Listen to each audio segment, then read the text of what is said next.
तस्वीरें आप देख रहे हैं, आगजनी हो रही है, घरों में आग लगा दी गई, कितने लोगों के घर बर्बाद कर दिए गए, गाड़ियां बर्बाद कर दी गई, सब कुछ बर्बाद वहां पर कर दिया गया। ऐसा माहौल बिगड़ गया कि लोग हथियार लेकर सड़कों पर आ गए। क्यों जरूरत पड़ी इसकी, क्या लगता है आपको? आप भी जानते होंगे इस पूरे मामले को। देखिए, अभी आपको याद होगा बहराइच थोड़े दिन पहले भी चर्चा में था, लेकिन तब चर्चा में था भेड़ियों के कारण। और आज एक धर्म विशेष के भेड़िए जिन्होंने आदमखोर होते हुए, धर्मखोर होते हुए हमारे जो हिंदू देवी देवताओं की जो मूर्तियां थी, ना सिर्फ उनको खंडित किया, एक निर्दोष व्यक्ति पे फायरिंग करी, और जो के पूरे षड्यंत्र के तहत उन जो धर्म विशेष के भेड़ियों ने एक सनातन धर्म की जो शांति पूर्वक निकल रही शोभा यात्रा थी, विसर्जन यात्रा थी माँ दुर्गा को लेकर, उस पर किस तरीके से अटैक किया।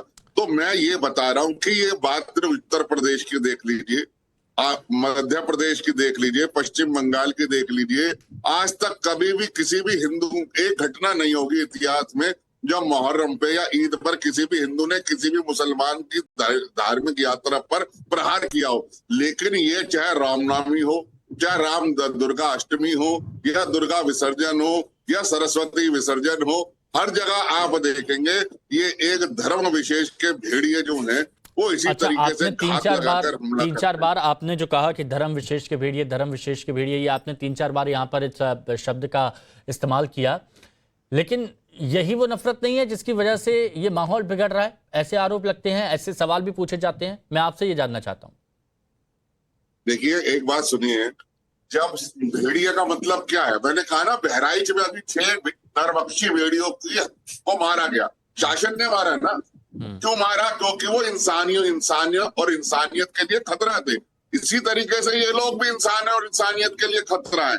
ये आप सोचिए, धार्मिक यात्रा है, कोई किसी तरीके का कुछ उन्मान नहीं है, कोई कुछ नहीं है, बिना किसी कारण से एक घर के सामने से सलमान नाम का आदमी निकलता है और अपने साथियों के साथ एक आशीष मिश्रा की छाती में गोली मार देता है। इसको भेड़िया नहीं कहेंगे तो आप मुझे संत कहूं, मैं अहमद अजहरी साहब से जान लेता हूं कि वो इस मामले पर क्या सोचते हैं।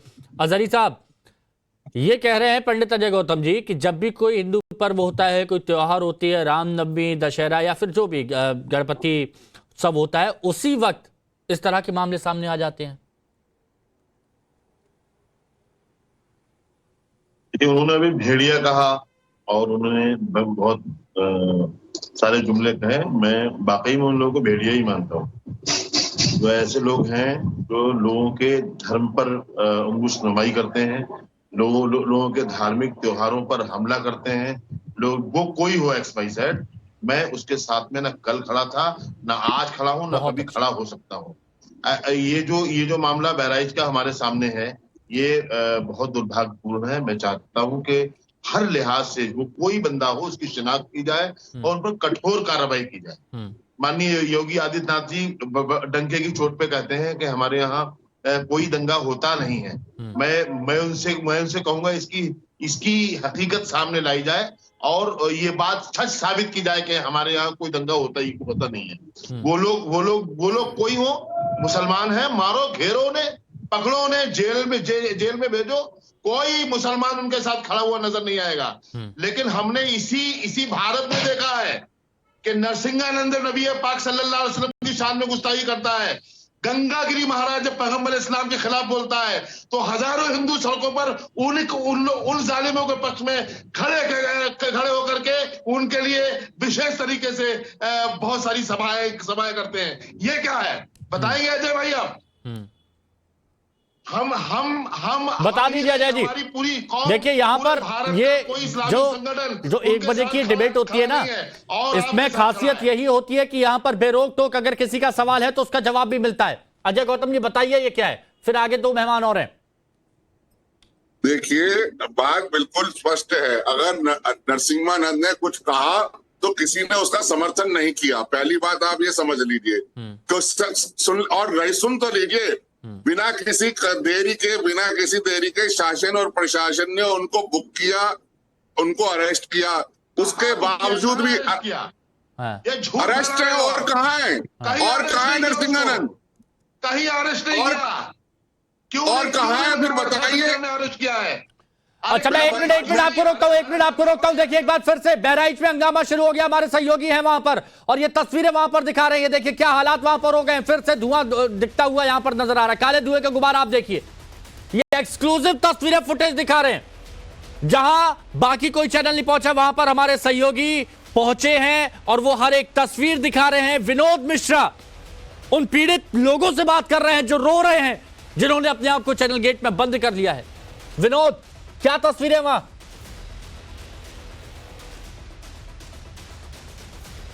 अच्छा,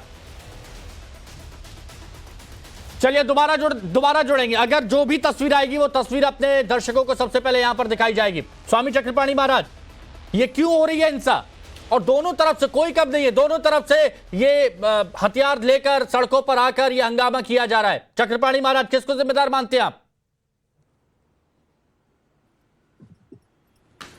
देखिए जी, सवाल इस बात का है, अभी हमारे साथ बैठे अतिकुर रहमान जी और अजहरी साहब बैठे हैं। अजहरी साहब बहुत मीठे मीठे बोलते हैं और अभी तो देखो ऐसी बात कर रहे थे, लेकिन मैं दोषी इन्हीं लोगों को मानता हूं, क्योंकि जो बड़े बड़े उलेमा है, मौलाना साहब हैं, ये आखिर ऐसे लोगों को, दंगाइयों को सिर्फ टीवी पे बैठ के तो कर देते हैं, आखिर उनको मस्जिद में क्यों घुसने देते हैं? आखिर उनको इस्लाम से आज तक खारिज क्यों नहीं करते? ऐसे लोगों को एक भी आज तक दंगाई को इस्लाम से खारिज अगर कर दिया होता, एक भी जिहादी को अगर इस्लाम से खारिज ये लोग कर दिए होते, तो आज ये दिन नहीं देखना पड़ता।